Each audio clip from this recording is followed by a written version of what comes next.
Pinirmahan ng 12 senador ang committee report para sa panukalang Anti-Political Dynasty Bill ayon po kay Deputy Majority Leader at Senadora Risa Ontiveros kahapon.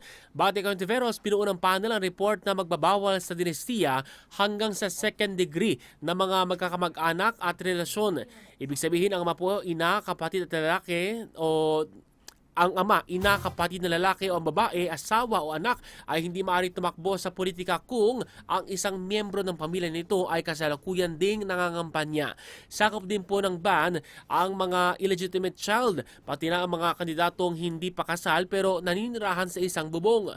Kasama rin po ni Hontiveros sa mga pumirma sina Senador Erwin Tulfo, J.V. Ejercito, Kiko Pangilinan, Ping Lacson, Loren Legarda, Sherwin Gatchalian, Robin Padilla, Amy Marcos, Mig Subiri, Bamakino at Lito Lapid.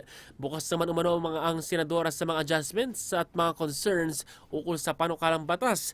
Mabibigyan din umano nito ang COMELEC ng sapat na mekanismo para gawing epektibo ang mga nakasaad sa bill.